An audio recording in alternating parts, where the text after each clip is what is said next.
proyecto muy importante para la región del suroeste antioqueño y el departamento de Antioquia nos convoca hoy. Vamos a conocerlo a través del canal comunitario Amaga Televisión y para la red de canales del suroeste antioqueño.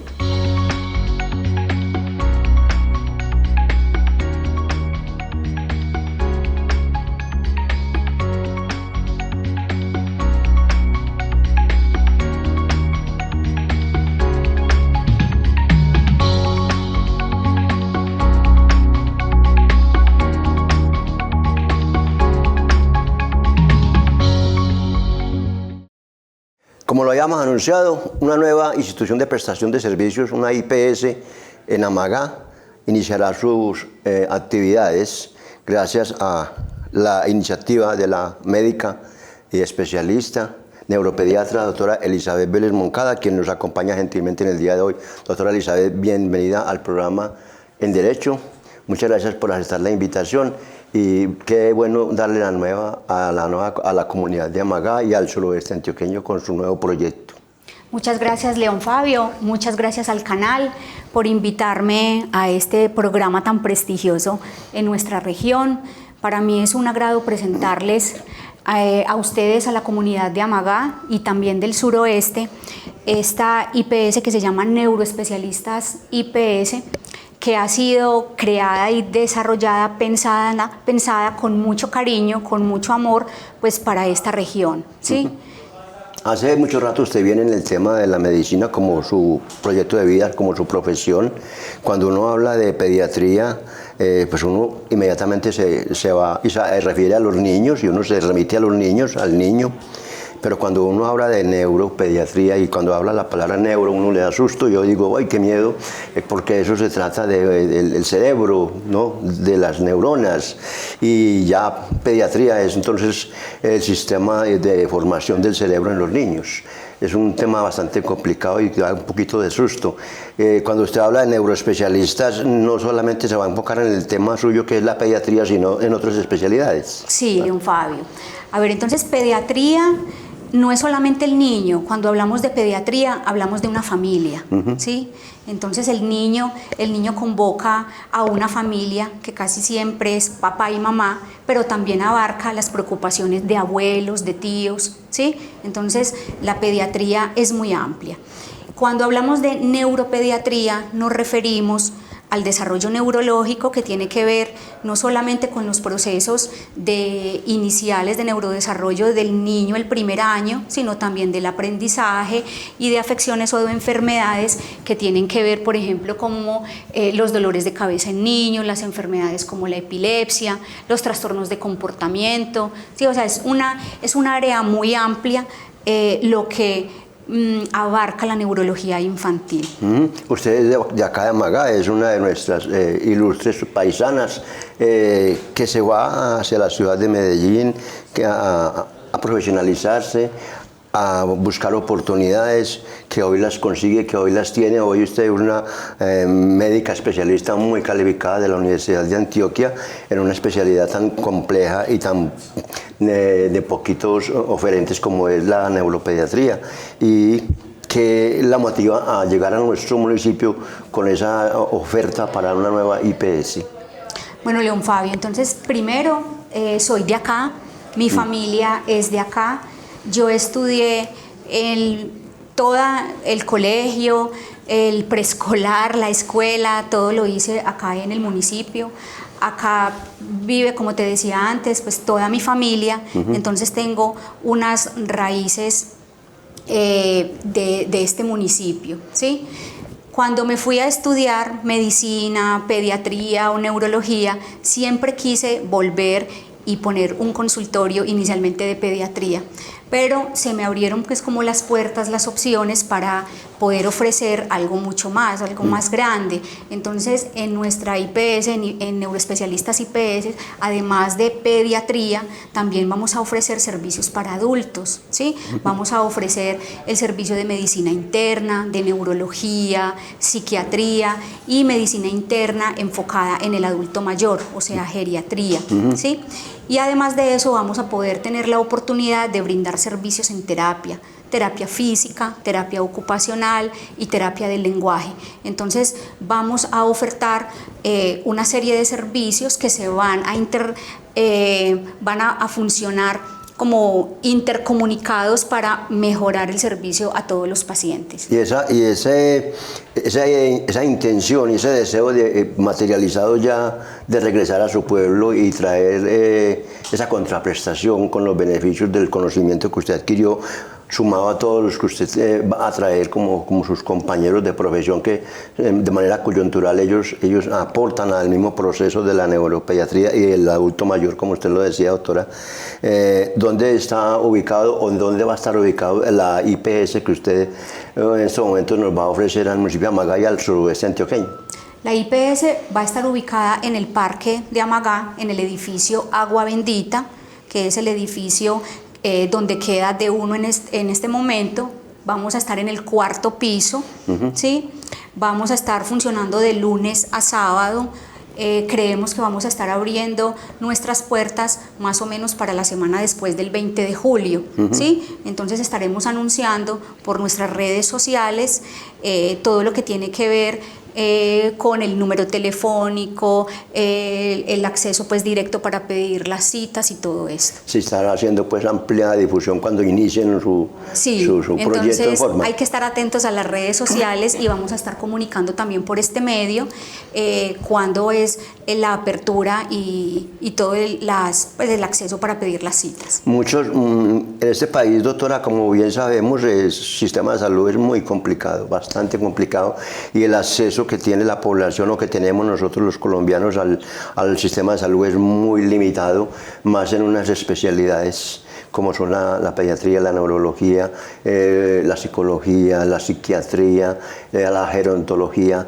Esos son limitaciones graves que a veces ni con tutela se accede a ellos. Usted como médica, yo lo que le ha tocado ver las dificultades tan impresionantes que tienen los pacientes y que no dan espera. Una de las cosas buenas que puede tener su proyecto, doctora, es acortar un poquito esa distancia, tanto económica como física, que se puede tener para acceso a un servicio que, si se pidiera por la parte de la EPS de manera normal, como lo establece la norma, usted se podría demorar hasta 1 año para llegar a un especialista como usted. Sí, León Fabio, para nadie es un secreto que ahora la situación del país es difícil en cuanto al acceso a la salud, ¿sí? Recientemente pues hemos escuchado de muchas EPS que están cerrando, que están entregando sus servicios al gobierno por diversas situaciones, pero hay que seguir creyendo en las posibilidades, y como institución privada creo que la gente se merece unos muy buenos servicios y que merece tener un acceso fácil, rápido, a unos precios asequibles para poder que sean atendidos, ¿sí? Entonces uno de nuestros objetivos es brindar servicios de calidad y con calidez, ¿sí? Y servicios cercanos a la comunidad. Porque los planes básicos de salud que establece la ley 100 del 93, doctora, es muy limitado, y cuando se le remite a un paciente para que sea evaluado por un neuropediatra, por ejemplo, o un psiquiatra, se demora eternidades, porque la EPS dentro de sus manejos tiene una agenda muy limitada y una contratación de IPS de pronto ya saturada, o que no cuentan con los recursos para el pulimiento, descargándolo de pronto al gobierno nacional a través del Fondo de Solidaridad o a través de otros sistemas que no cubre el plan básico de salud. Entonces la persona se queda en el camino y agrava más la situación, no solamente en el campo de la salud física, sino en el campo de la salud mental, incluso llegando a tener pacientes con intentos de suicidio bastante en Colombia, y que podían haberse prevenido si se hubiera llegado a tiempo con el apoyo profesional que se requiere. La salud mental es un área que está muy descuidada, que está diría yo, en cuidados intensivos, ¿sí? No solamente en nuestro país, sino a nivel mundial, y con todo esto de la pandemia han quedado muchos rezagos en toda nuestra sociedad, ¿sí? y hay años de atraso en cuanto a la atención y a las políticas para enfrentar los desafíos de la salud mental en las personas. Bien, dentro de nuestro equipo de profesionales vamos a contar con psiquiatría, vamos a contar con psicología, y que ojalá la gente pues pueda aprovechar estos servicios que vamos a traer, porque a ver, la psiquiatría, como dicen por ahí, o la gente le tiene temor a consultar al psiquiatra porque tienen miedo de estar locos, pero no es así, ¿sí? Por ejemplo, la ansiedad o la depresión son muy frecuentes en niños y en adultos, y como usted decía ahorita, León Fabio, el suicidio está aumentando sus tasas de manera impresionante en niños y en personas muy jóvenes. ¿Sí? Entonces, a eso todas las familias y las instituciones de salud, las instituciones educativas, le tenemos que apuntar a eso, a mejorar la salud mental de nuestros niños, jóvenes y adultos. La ludopatía, la adicción a la tecnología, a los celulares, a los videojuegos, también eso ha sido un factor fundamental que está desencadenando en ese problema de salud mental. Totalmente. Antes, yo le explico mucho a los papás que antes los niños tenían acceso a los juegos en las maquinitas que habían en las esquinas o en las tiendas, ¿cierto? Resulta que ahorita la maquinita está dentro de los hogares y se llama celular o se llama tablet. Entonces la ludopatía está empezando desde muy temprano con el abuso y uso excesivo y adicciones a los videojuegos o al tiempo prolongado al celular, ¿sí? Entonces la ludopatía ya no es de adultos, la ludopatía empieza desde casa en los niños que tienen un uso indiscriminado de estos dispositivos electrónicos. Y por un entorno familiar que a veces es complaciente, con tal que no esté llorando, que no estemos molestándome, entonces téngale de hoy el celular para que lo tengamos quietecito. Sí, y por eso es muy importante crear conciencia en los padres, en los cuidadores, que todo esto requiere control, requiere disciplina, requiere unos horarios y requiere un acompañamiento activo por parte de los padres y cuidadores. ¿Sí? O sea, no es lo mismo dejar al niño, entregarle el celular para que él navegue por él y llegue a páginas que no son correctas para la edad, a que si yo como mamá me siento con mi niño y vemos juntos, por ejemplo, una película o un programa, pero yo estoy vigilando qué está viendo mi hijo. Es muy diferente. Volviendo al tema de la salud mental, doctora, aquí en este programa hemos tenido algunos profesionales en derecho hablando de temas de la discapacidad, de las limitaciones, de la invalidez, como lo llama la ley siempre, tener acceso a una pensión anticipada por esas limitaciones físicas, y hemos hablado de todo lo que tiene que ver la Junta Regional de Calificación de Invalidez, la Junta Nacional, todos los procesos de invalidez, lo que la ley establece como una patología discapacitante o incapacitante. Pero muy poco, como usted lo dice, se habla de la más importante de todas, que es la salud mental. Esa es la que no se ve, porque nosotros vemos la persona con el bastón, vemos la persona con el cabrestillo, vemos la persona con un apósito en un ojo porque lo perdió, o vemos personas con una silla de ruedas, pero no vemos... O sea, solo la discapacidad física. No vemos la mental, y que posiblemente sea peor que esa porque no la estamos viendo. Y que esa sí está afectando todo el entorno familiar, incluso laboral. Sí, entonces la discapacidad de origen mental o de origen en enfermedades mentales existe, ¿sí? No es como usted dice, León Fabio, que es solamente la discapacidad física, no. La discapacidad mental en este momento está catalogada por la OMS como una de las discapacidades más graves o más incapacitantes, porque la gente de pronto no lo sabe, porque le da pena consultar, porque creen que la depresión es algo inventado por la persona o que simplemente va a pasar, algún día se va a aliviar, pero resulta que la depresión puede generar un impacto muy negativo en el desempeño social, familiar y laboral de las personas y genera discapacidad, ¿sí? ¿Cuáles enfermedades así como que haya definido la Organización Mundial de la Salud como mentales que pueden generar discapacidad mental? Sí. Bueno, uno está la discapacidad intelectual, que es la que antes se llamaba o llamábamos retraso mental, pero ese término está mandado a recoger, ese término es peyorativo. Entonces una es la discapacidad intelectual, segundo, la depresión, la esquizofrenia, el trastorno afectivo bipolar. O sea, si estas enfermedades son crónicas y tienen un impacto importante en el desempeño general del individuo, pueden llegar a causar discapacidad. Incluso muchas de esas enfermedades, cuando las sufren las personas y cometen algún acto contrario a la norma, a la ley, en el Código Penal establece algunas exoneraciones cuando se demuestra que fue bajo los efectos o bajo las consecuencias de una enfermedad mental, que de pronto fue ignorada o que nadie la conocía. Sí, señor. Sí. Dentro de las enfermedades que se me pasó a mencionar también está la epilepsia. Y la epilepsia es muy frecuente en nuestra población.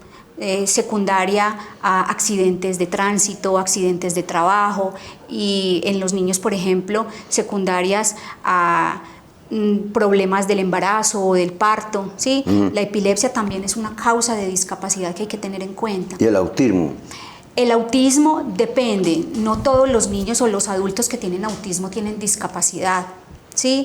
En el autismo la discapacidad está dada más por la discapacidad intelectual que puede acompañar a esta condición, ¿sí? Entonces en el autismo no es así que todas las personas que tengan autismo tienen discapacidad, no necesariamente. ¿Y el acompañamiento al niño con el síndrome de Down? Bueno, en el síndrome de Down es mucho más frecuente la discapacidad, ¿cierto? Más del 90% o alrededor del 90% de los niños o individuos o adultos que tienen síndrome de Down pueden tener algún grado de discapacidad intelectual, por ejemplo, que es la más frecuente en el síndrome de Down. Lo que pasa es que la discapacidad también tiene unos grados, unos niveles, ¿sí? Entonces nos encontramos muy frecuentemente con niños que tienen síndrome de Down pero con una discapacidad intelectual leve, o sea, son muy funcionales. Y hay un pequeño porcentaje de pacientes que tienen síndrome de Down que no tienen discapacidad intelectual, ¿sí? Y estos niños o estos adultos perfectamente pudieran estar incluidos en la sociedad sin ningún problema en entornos laborales o en entornos educativos. Tanto el autismo como el síndrome de Down pueden ser hereditarios, pueden ser transferidos a generaciones. A ver, son condiciones pues muy diferentes, muy distintas. ¿sí? Entonces el síndrome de Down puede ser esporádico en la familia, no necesariamente, o sea, no es de carácter hereditario, ¿sí? Pero en el autismo sí puede haber un carácter hereditario. Puede ser esporádico, o sea, nadie antes en la familia había presentado autismo, pero yo puedo tener un hijo que presente autismo, ¿sí? Y también existen casos de hermanos, 2 o 3 hermanos en los que todos tienen autismo. Ahí en ese caso sí sería una condición familiar o hereditaria. Una de las condiciones que pueden verse como un problema de salud mental en un niño, aunque no lo tenga o no se le note, que lo esté sintiendo en silencio, puede ser el autismo, puede ser, por ejemplo, el bullying. Claro. Bueno, el bullying, el término correcto para hablar de bullying es acoso escolar, ¿sí? Idealmente no, por ejemplo, utilizar el término matoneo, ¿sí? Sino acoso escolar. Claro, el acoso escolar en el niño puede generar depresión, ¿sí? O ansiedad, claro. Y puede que esos primeros días o semanas por los que está pasando el acoso escolar, puede que el niño esté callado. El niño casi siempre cambia, los papás lo ven diferente, pues está más callado, introvertido, bajan las notas, habla muy poco. Ese es un signo de alarma, ¿cierto? Siempre que un niño escolar no disfrute ir a la casa o que lo noten más callado, siempre hay que sospechar situación de acoso, ¿sí? Entonces, un llamado de atención a los padres o a los cuidadores para que siempre, todos los días, le pregunten al niño cómo te fue hoy, cómo te fue en el descanso, porque la mayoría de las situaciones de acoso escolar ocurren en los descansos, donde de pronto los docentes no están observando qué están haciendo los niños.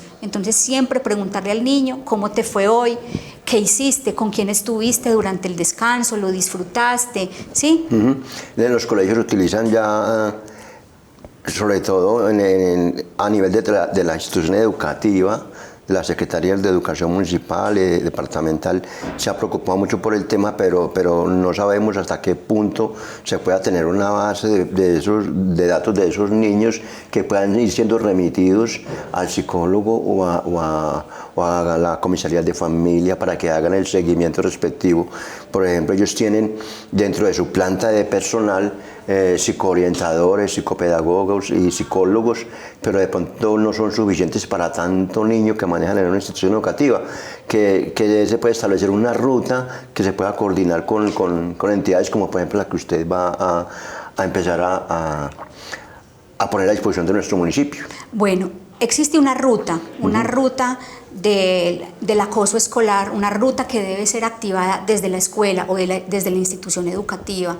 Esta ruta escolar está determinada desde el Ministerio de Educación, ¿sí? Cuando en las escuelas detectan una situación, ellos la deben reportar, ¿sí? Y deben generar como toda la ruta de intervención, de prevención con los niños que están afectados, tanto del niño que está siendo acosado como del niño acosador, ¿sí? Entonces el niño acosador no puede ser relegado, no puede ser simplemente catalogado como el niño malo, porque casi siempre detrás del niño que hace o que interviene en una situación de acoso, ese niño también está sufriendo, puede ser de depresión o de maltrato en su casa o en el hogar, ¿sí? O simplemente tiene un trastorno de comportamiento que debe ser evaluado. Entonces se deben tener en cuenta la situación de ambos niños y la ruta pues está muy bien establecida y es activada inicialmente desde la escuela. Le recomiendo mucho a los papás cuando tienen una situación de estas que siempre pregunten en la escuela o en la institución si ya se activó esa ruta, ¿sí? Y ahí en esa ruta intervienen entonces los docentes, ellos deben tener un acompañamiento psicológico o terapéutico, ya sea con la escuela o con el municipio, ¿sí?